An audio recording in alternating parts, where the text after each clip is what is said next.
যেতিয়া ভাষণ দিছিলে তেতিয়া লিখিছিলে যে এখন ব্ৰহ্মপুত্ৰৰ ওপৰত এখন ব্ৰিজ কেতিয়াবা যদি গঢ়িব পাৰোঁ সিহঁতে আজি সেইটো সপোন সম্পূৰ্ণ হ'ল আৰু লগতে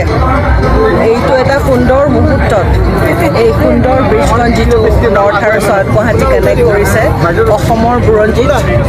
খুব সুন্দৰকৈ সোণালী আখৰে লিপিবদ্ধ হ'ব আৰু এই ব্ৰিজখনে আজি বহুদিনীয়া অভাৱ আজি নৰ্থ গুৱাহাটী আৰু মেইন গুৱাহাটী কানেক্ট কৰিবলৈ পূৰাইছে বিশেষকৈ যেতিয়া খুব ব্ৰহ্মপুত্ৰত যেতিয়া খুব হেৰি হৈ আহে আৰু বহু ধৰণৰ দুৰ্ঘটনাও হৈছে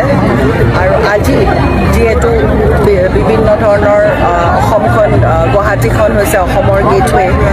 আৰু এই গেটৱেত এনেকুৱা এখন সুন্দৰ য'ত নৰ্থ গুৱাহাটী আৰু চাউথ গুৱাহাটী অকল কানেকশ্যনেই নহয় দুইটা ছাইড খুব সুন্দৰকৈ একেলগে ডেভেলপ কৰা যিটো অসম চৰকাৰৰ সপোন সেইটো আজি পূৰণি হৈছে আৰু উত্তৰ গুৱাহাটীলৈ যিহেতু আমূল পৰিৱৰ্তন আহিব বুলি সকলোৱে ইতিমধ্যে কৈ আছে এই সম্পৰ্কত কি ক'ব এইটো আজি আৰম্ভণি আৰু সদায় মুখ্যমন্ত্ৰীৰ এইটো সদায় কথাই কথাই ভাষণে বহুতত কৈছিলে যে নৰ্থ গুৱাহাটীখন এখন খুব স্মাৰ্ট টাউনশ্বিপলৈকে ডেভেলপ কৰিব এইটো এটা প্ৰথম পদক্ষেপ আৰু পৰ্যায়ক্ৰমে যিটো কৈ কৰিছে ইমান দিন কৰি গৈ আছে আৰু ভৱিষ্যতে যিটো সপোন দেখিছে নৰ্থ গুৱাহাটীক লৈ সেইটো সোনকালে হ'ব মুখ্যমন্ত্ৰীৰ পত্নী হিচাপে কি অনুভৱ হৈছে এই মুহূৰ্তত বহুত প্ৰাউড আৰু কমিটমেণ্টত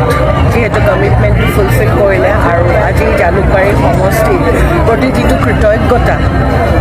খুব বহুত প্ৰাউড ফিল কৰিছোঁ আৰু ভৱিষ্যতে যাতে আৰু কাম কৰি গৈ থাকে যাতে মানুহখিনিৰ সুবিধা ৰাইজৰ লগতে আপোনাকো প্ৰতিশ্ৰুতি দিছিলে এইখন দলঙৰ উত্তৰ গুৱাহাটী হয়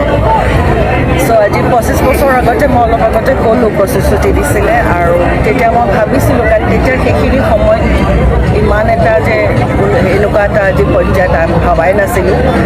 কিন্তু যেতিয়া মনৰ দৃঢ়তা থাকে বিশ্বাস থাকে আৰু ৰাইজৰ প্ৰতি কমিটমেণ্ট থাকে সপোন হৈ নাথাকে সদায় বাস্তৱত পৰিণত হয় আৰু আজি এইটো এটা ডাঙৰ কি বুলি কওঁ ঐতিহাসিক দিন হৈ ঐতিহাসিক দিন মুখ্যমন্ত্ৰী 10,000 মানুহ ওলাইছে প্ৰায় 10-15,000 মানুহ মুখ্যমন্ত্ৰী ধন্যবাদ দিবলৈ আজি মুখ্যমন্ত্ৰী ডাঙৰীয়াৰ জালুকবাৰী সমষ্টিৰ ৰাইজৰ প্ৰতি কৃতজ্ঞতা আৰু যিটো তেওঁ ৰাইজৰ প্ৰতি যিটো দায়িত্ব সেই দায়িত্বটো পালন কৰিছে আৰু সদায় নৰ্থ গুৱাহাটী বা জালুকবাৰী সমষ্টি কেতিয়াও আমি সমষ্টি বুলি ভবা নাছিলোঁ এইটো আমাৰ এটা ডাঙৰ বৃহৎ পৰিয়াল আজি পৰিয়ালৰ আজি যিটো চেলিব্ৰেশ্যন আজি সেইটো 10-15,000 মানুহ যিখিনি ওলাই আহিছে আজি এটা আমি সকলোৱে এটা চেলিব্ৰেশ্যন এটা আজি কমপ্লিট কৰিছোঁ কাৰণ আমাৰ এইটো এটা হিউজ